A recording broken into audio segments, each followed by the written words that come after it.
E nós já vamos de matéria no ar, a articulação política. Lula terá um grande desafio aí com um Congresso que é de direita. Exatamente, um Congresso de direita e entra um governo de esquerda. Como é que será que vai ser isso, hein? Vamos lá, vamos debater. Pode pôr no ar aí, diretor. O presidente eleito do Brasil, Luiz Inácio Lula da Silva, enfrentará um cenário desafiador a partir de janeiro de 2023, quando toma posse. O petista terá de enfrentar uma dura oposição tanto na Câmara quanto no Senado, mas tem condições de formar uma base parlamentar que lhe garanta o mínimo de apoio necessário para levar adiante a agenda do novo governo. Uma parte do Centrão vai ser bolsonaristas, mas uma outra parte segue sendo pragmática e está disposta a negociar cargos, emendas e barganhas. Isso deve dar ao presidente Lula a chance de construir o mínimo de base de apoio no Congresso. Em relação ao nome a ser escolhido por Lula para comandar a área econômica do governo, entre os cotados aparecem nomes bastante conhecidos, como o do deputado federal Alexandre Padilha, do PT de São Paulo, o ex-ministro da Educação Fernando Haddad, do PT de São Paulo, e o ex-presidente do Banco Central, Henrique Meirelles. É muito difícil afirmar categoricamente quem será o futuro comandante da economia. A única certeza é que a pasta será desmembrada com recriação do Ministério do Planejamento e a economia voltando a ser o Ministério da Fazenda. Muito bem, tá aí então a matéria falando, né, da eleição, sobre o desafio do presidente eleito, Luiz Inácio da Silva. E aí, Samuel, boa noite, seja bem-vindo. Depois de um longo e tenebroso inverno, você está retornando e você subiu de joelho ali. Tem uma história aí, subiu de joelho, ou de patinete. Como é que foi aí a 7 de setembro? Boa noite. Boa noite, Cícero. Boa noite a todos os nossos telespectadores da Rema TV, o eminente doutor Joacir, meu amigo doutor Arnaldo Lourenço Buiú, Zezinho Santos e toda a equipe da Rema TV. Depois de 90 dias, eu havia feito um compromisso com o Zezinho e retornaria ao programa News 5 por 1 ao término das eleições de 2022. Nós estávamos muito confiantes na vitória do presidente Lula. Infelizmente, houve essa dilação temporal do dia 2 ao dia 30, mais 28 dias ficamos fora. Estamos aqui de volta depois que o Lula é reconduzido ao Palácio do Planalto com a vontade soberana do povo brasileiro, né? Nunca, jamais, em hipótese alguma, na história do Brasil, pós-redemocratização, um candidato consegue a façanha de ter mais de 60 milhões de votos, vencer o atual mandatário no primeiro turno e vencer também no segundo turno. A gente espera aí o equilíbrio, o bom senso, a razoabilidade. Eu tenho absoluta certeza, doutor Joacir, que as forças reacionárias não prevalecerão e, no momento adequado, o foro competente vai ver essa barbárie, né? Na verdade, alopramento de algumas pessoas que ainda insistem no devaneio de achar que houve fraude no processo eleitoral, quando que, na verdade, o Bolsonaro dá mais uma demonstração de não ser um estadista, de não estar à altura do cargo e não reconhecer a sua derrota. Em qualquer país civilizatório do mundo, seja ele oriental ou ocidental, o líder, quando perde, ele reconhece, parabeniza o seu sucessor e faz uma transição tranquila, harmoniosa e democrática. Lamentavelmente, o Bolsonaro conseguiu a proeza de superar, bater esse recorde negativamente, de ser um presidente que já se passou quase 30 horas e não reconhecer a sua derrota. Diz tanto que a esquerda ia destruir a família brasileira, mas, na verdade, ele está destruindo a própria família dele.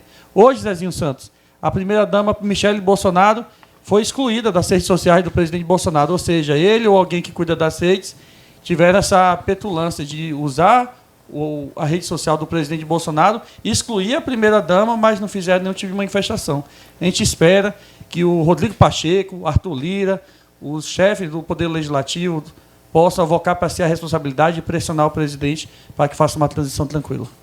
Muito bem. Arnaldo, e aí, vai ter tranquilidade nessa transição ou isso é meio complicado, é meio difícil? Boa noite. Boa noite, Zezinho. Boa noite, Samuel. Boa noite, Cícero. Boa noite, doutor Joacir. Boa noite toda a técnica e, em especial, você, telespectador, que nos brinda, né, com a sua audiência, fazendo com que a gente tenha a responsabilidade de levar para você informações daquilo que melhor nós temos para poder levar até você, né, através desse canal de televisão. Bom, Cícero, eu imagino o seguinte. Em Brasília, as pessoas são civilizadas. Esse marco, né, desse lapso temporal de 4 anos, de não serem civilizados, ou não terem civilismo, ou ter um civilismo transverso, como queriam dizer, esse tempo passou. E ele terminou ontem. A partir de agora, os homens que irão coordenar essa transição, eles estão imbuídos no pensamento de que o país precisa de paz. A própria mensagem do presidente Lula foi em direção a isso, governar para 215 ou 219 milhões de brasileiros, para todo o povo. E é esse, sim, que deve ser o pensamento. Alguém falou aqui a questão de governo de esquerda. Lula é muito maior do que o PT. É lógico que o PT é o partido de origem. Todo mundo precisa ter um partido para poder se candidatar. É norma, é lei, é regra. Ninguém pode fugir disso. O Lula é do PT, o único partido hoje no Brasil que ainda tem raízes fincadas, né, e tem um estatuto do qual minimamente se segue. Os demais estão aí simplesmente para cumprir essa formalidade da lei. Então, eu acredito o seguinte, o Lula foi atrás de vários apoios. Então, foi um segmento, uma gama de partidos e de pessoas que o apoiaram, de direita, de esquerda, de centro, liberal, que irão fazer parte desse governo. E a transição vai ser tranquila, porque hoje mesmo o vice-presidente Mourão ligou para o vice-presidente Alckmin, colocando à disposição todo o staff da vice-presidência e convidou o vice-presidente eleito Alckmin para conhecer as instalações do Palácio do Jaburu, que é onde terá que residir o vice-presidente. O Ciro Nogueira, tão comentado, tão discutido, tão não sei o quê, chefe da Casa Civil de Bolsonaro, já ligou também para o prefeito Edinho, né, que é uma das expoentes do PT, chamando-o e colocando também o gabinete da Casa Civil à disposição para que se faça essa transição da melhor maneira possível.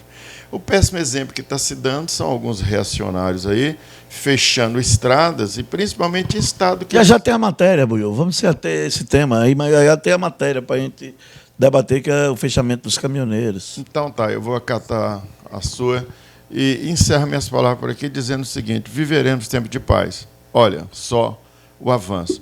Eu vesti a camisa verde e amarela hoje sem medo de ser confundido. Sem medo de ser confundido com aqueles que se apropriaram das bandeiras do nosso país, da camisa da nossa seleção, da cor verde e amarela. O verde e amarelo é do Brasil. E eu visto hoje com muito orgulho e votei no Lula. Muito bem. Mas, ô Buiú, se você se sentir incomodado com a nossa interpelação aqui, não tem problema. Nós temos até 10h40, se você quiser continuar falando aí. É porque você se empolga, entendeu? Você é aquela coisa daquela bateria que está meia boca. Aí quando pega no tranco, vai embora e não para, né? Eu agradeço a sua gentileza e obrigado por ter notado isso. Ok. Joaci Loura, boa noite. Prazer tê-lo aqui conosco mais uma vez. E aí, teremos uma transição institucional como deve ser? Vamos lá. Boa noite a você, Cícero, a Buiú, Zezinho, ao amigo Samuel Costa, estava sumido, agora o bispo acabou de chegar ali. Não será fácil, né? Vamos dizer, uma missão que, assim como aconteceu na eleição de Dilma, a segunda eleição dela de reeleição, assim como aconteceu na eleição de Bolsonaro, porque também ganhou de Haddad com o Brasil também dividido, e agora aconteceu novamente através da eleição do Lula e Bolsonaro diretamente. Não vejo, sinceramente, motivos para que a gente possa, nesse momento, desconfiar das instituições. As instituições democráticas brasileiras deixou muito claro que funciona. A questão das urnas eletrônicas, que se colocou, que se trouxe aí a desconfiança, tanta gente que trabalha na justiça eleitoral, tantos pais e mães de famílias que lá trabalham e não tem por que serem taxados de ladrões, porque essa não é outro adjetivo senão esse, porque estariam roubando o voto, o meu e seu. nossa, promotores, juízes, servidores que lá estão, e certamente eles não têm uma vida pública para fazer esse mal para o país e nem manchar a ficha deles funcional. Agora, o que se vê é que, talvez a gente possa falar isso mais tarde, mas o presidente atual, né, ele não teve competência para manter-se no governo. Ele é o primeiro presidente pós-democracia que perde o mandato na eleição, perde a reeleição estando no mandato, né? Então, eu acredito que não vai ser fácil, mas essa transição vai acontecer, já vai acontecer. Ao que parece, eu estava vindo para cá e ouvia que a pessoa que será indicada será o Geraldo Alckmin, um dos que será indicado para fazer essa transição e até para ser um dos ministros do Lula no próximo governo. Zezinho, boa noite. Uma parte do seu comentário eu já sei. Você já disse que Lula vai ter que ter habilidade para administrar o país e, quem sabe, fazer com que se esqueça um pouco toda essa polarização que houve. Fique à vontade. Boa noite a você, boa noite, Cícero, boa noite, meus companheiros. Saudade de Samuel. Ele ontem que se vestiu, disse que é tri, foi lá para 7 de setembro, disse que preparou a joelheira, disse que chegou um momento que ia andar de joelho, mas aí foi salvo pelo gongo. Mas o que eu quero falar aqui, eu quero dizer o seguinte: acabou-se as eleições, se desmonta o palanque, mas meus companheiros aqui ainda jorram a militância. Ainda continua o seguinte, olha, como aqui Buiú, né?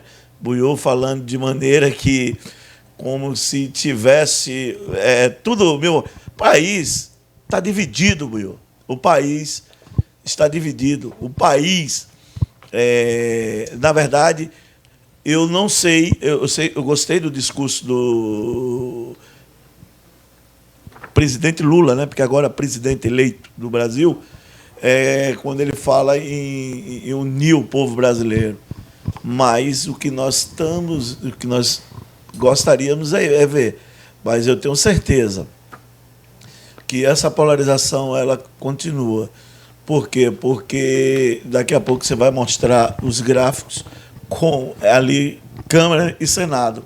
Como é que está o jogo? Quem é que tem a maioria? A direita. Então, para governar, vai ter que ceder. Para governar, tem que... Então, a gente já viu esse filme. Então, não é de maneira simplista, como os nossos companheiros comentaristas, ele fala que vai ser... O Buiú falou assim, no passe de mágica vai ser resolvido, no passe de mágica vai não. Eu tenho certeza que algo precisa ser feito. As pessoas precisam ter juízo, que nós temos pautas importantes para avançar nesse país. Eu torço para que o Brasil venha a ser pacificado e que o povo brasileiro venha viver em harmonia. Dificilmente, aí não sou profeta do caos, isso pode acontecer no passe de mágica de maneira comemorativa, como torcedor que Buiú é. Espero, Buiú, que antes você adorava e idolatrava o Moro. Agora já tem um político de estimação pela vitória. E essa vitória, doutor Joacir, eu vejo o seguinte, não foi nem 2%. Então, o que houve foi realmente, eu até concordo com você, da incompetência da fala, de algumas atitudes. Mas que o presidente Bolsonaro foi bem votado, foi. O país está dividido. Então, não é assim que ele foi incompetente. Não vejo. Foi uma eleição de detalhes. E, na verdade, o Estado Democrático é isso. Lula está hoje presidente eleito do Brasil. Muito bem. Paulo Cavalcante, você não chegou a comentar ontem se vai ser fácil ou difícil. Agora, você disse que tem um terceiro tempo, né? Eu não sei terceiro turno. Um terceiro turno. Eu não sei do que é esse terceiro turno. Eu ainda não consegui entender, mas seja bem-vindo o seu comentário sobre esse tema, essa divisão no país e como é que Lula vai tentar resolver isso. Muito boa noite, meus colegas de bancada, equipe Rema TV e você, meu amigo, minha amiga, que nos assiste todas as noites. Meus sentimentos a todos os patriotas do Brasil que estão se sentindo muito ofendidos, sim, tristes, é normal isso, né? Meus parabéns a todos que estavam com saudade, né?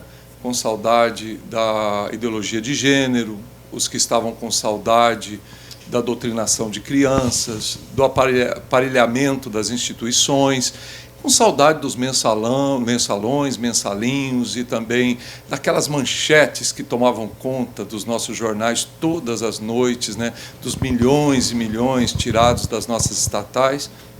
Meus parabéns a vocês, né? Vocês terão aí longos anos pela frente. E ainda vão chorar muito, porque não existe picanha, gente, né? A não ser que a gente mandar buscar na Argentina, não sei, talvez eles tenham lá para nos dar picanha, né? Cerveja, talvez na Alemanha, pode ser que eles mandem cerveja aí para abastecer, né? E parabéns para você que não precisou esperar o final das eleições para vestir a camisa do Brasil, você que sempre vestiu a camisa do Brasil, seja em 7 de setembro, seja em outras datas, você que não precisa de jogo de Brasil para vestir a camisa, você que nunca rasgou uma bandeira brasileira. Parabéns, porque há uma diferença muito grande entre aquele público que estava chorando na esplanada do Ministério, senhoras, senhores, moços, moças, homens, mulheres, né? Do que o outro público que estava festejando. Parabéns a todos que lutaram, que não deixaram de lado a bandeira da nossa pátria. É claro que eu também estou triste, né? Mas a tristeza faz parte da vida. A própria palavra diz assim, o choro pode durar uma noite toda, mas a alegria vem ao amanhecer. Eu comentei, Cícero, sobre terceiro turno. Terceiro turno pode existir sim, apelações aqui e ali, eu não sei, eu realmente não tenho ideia nenhuma. Eu sei que foi feita uma escolha de 2 milhões de votos, né? Se fala dos 60 milhões, se fala muito dos 60 milhões do voto do Lula, mas se esquece que o Bolsonaro é o segundo maior, a segunda maior votação para um candidato a presidente da República, que é 58 milhões. Não se pode. Eu concordo em gênero e grau com a fala do meu amigo Zé Santos, né? O Zezinho. Realmente o Bolsonaro fez um bom trabalho, ele quase reverteu e faltou muito pouco para que isso acontecesse. Agora, veja bem, Bolsonaro não perdeu a eleição, Cícero. Bolsonaro foi o maior vitorioso de todos. Ele lutou contra o establishment inteiro, ele lutou contra uma organização super aparelhada, ele lutou contra uma imprensa toda aparelhada contra ele, ele lutou contra uma justiça parcial, como nunca se viu, a ponto de New York Times e outros jornais dizerem dos absurdos que eles estavam achando. E olha, vejam bem, são jornais de esquerda. E mesmo assim acharam uma aberração. Então, gente, nós temos que olhar para frente e entender que nós teremos anos difíceis. É claro que o Lula pega um Brasil arrumado, pega um Brasil com dinheiro no caixa, pega índices subindo a todo momento, né? E é como aquele pai que deixa uma grande herança para os seus filhos e que eles fazem questão de acabar, às vezes, em um ano, com aquilo que se demorou uma vida inteira para juntar. Muito bem, muito bem. Bom, o que a gente tem aí, embora cada um tenha a sua opinião, a gente já está vendo aí manifestações, né, de grandes apoiadores, por exemplo, do presidente Bolsonaro, já se preparando para o novo governo, para uma conciliação, para um bom governo. Está na mão aí, o Juliano e a dona Luzia me mandaram a foto, está aí, ó, Luciano Hang já preparado para a posse. Ele mandou a foto, disse, isso aí, o país da conciliação, o Samuel está aqui feliz, é isso aí, né, Samuel, que se espera, né, do novo governo, né, todo mundo apoiando, porque é pelo Brasil, né? Isso é montagem, né? Eu acho que o Luciano Hang havia falado, em dado momento, que ele sairia do Brasil se o Lula voltasse à presidência da República, e até o presente momento eu desconheço que ele tenha Não, saído. mas aí ele estava saindo do alfaiate, né? Então ele mudou de ideia. Né? Mas Então, você gostaria que o Luciano saísse do Brasil? Seria bom, né? Quase 200 lojas sendo fechadas. Gente, Imagina vamos quanta fazer uma gente vai ficar análise desempregada, né? E esse povo diz que gosta ainda de trabalhador, né? Se preocupa com o povo. Muito bem, vamos lá. Diretor, nós temos uma foto aí, pode colocar no ar para a gente comentar aqui, além dessa... Aí, a composição da Câmara Federal, né, Zezinho, para o ano que vem, 2023. Tá aí, ó, olha aí, ó, PL 99. 99, né? 99 deputados o PL, o PT, PV e PCdoB 81. Hã? 81. União Brasil 59, PP 47, MDB 42, PSD 42, Republicanos 41, PSDB Cidadania 18, PDT 17, PSB 14, PSOL Rede 14, Podemos 12, Avante 7, PSC 6, Patriota 4, Solidariedade 4, Novo 3, PROS 2, PTB 1. Bom, se a gente for somar ali, bancada para o Senado, PSDB 4, PSD 10, PL 13, União 12, MDB 10, Podemos 6, PP 7, PT 9, PDT 2, Republicanos 3, PROS, PSC, PSB, Cidadania e Rede 1. Bom, a gente vê que não é uma diferença tão grande assim, mas a direita é a maioria, né, Zezinho? 67% olha, do Senado. Peraí, esse o X da questão que a gente tem que comentar. Esquecer um pouco o viés ideológico, a militância, e se ater às pautas importantes do Brasil. É isso, não é de maneira simplista que eu vejo o Buiú aqui. Tudo bem, a gente torce, porque a gente delira. Depois de uma vitória, a gente fica delirando. Isso é normal, natural. O estado de êxtase a gente acontece. E, às vezes, a gente transborda. Né? Mas o que a gente tem que ir, que a bigode da realidade está aí. Tanto na Câmara como no Senado. Já vão começar... que o Centrão, que... Ninguém sabe o que vai acontecer. Nós sabemos uma coisa, temos pautas que tem que ser resolvidas. Combustível, que é a política de preço do combustível, tem as reformas, essas têm que ser avançadas. E eu não sei nesse passo de mágica. Então, o que a gente está vendo aí? A Câmara, hoje, a direita tem a maioria, o Senado já dá uma equilibrada, se você pegar, dá 40 e poucos, se você colocar o PSD, né? Então, o que nós temos que ver é isso. Qual a habilidade? O que é que vai estar em jogo? O que é que vai estar comprometido? Essa é a pergunta. Se vai reunir condições políticas para avançar as pautas que o Brasil tanto almeja e deseja. Muito bem. Por questão de tempo, eu não vou conseguir dar continuidade, porque eu preciso chamar um intervalo, dar continuidade nessa questão dos partidos. Então, eu vou responder os telespectadores aqui de uma outra situação, que é o bloqueio das estradas, e o Joaci Loura tem aqui, que recebeu agora há pouco, né, Joaci, já uma determinação, né, da Justiça para o desbloqueio, porque as pessoas estão me cobrando, até quando isso aí vai desbloquear ou não? Joaci, você tem aí uma decisão determinando o bloqueio imediato, que a PRF faça esse desbloqueio imediato das rodovias. Acabei de mandar uma mensagem aqui para mim, numa DPF, né, numa ação de descumprimento de preceito fundamental, direito de ir e vir. E aí, com o pedido de cautelar, foi deferido. Eu só acho que isso aqui não é uma questão de justiça. Isso é uma questão da polícia. A polícia não está agindo. A Polícia Rodoviária Federal, me desculpe, está sendo omissa. Isso aqui não deveria ter sido buscado às confederações, à justiça, para poder fazer esse pedido. E aí, quem foi o ministro que despachou? Alexandre Moraes. Então, vem toda aquela situação que...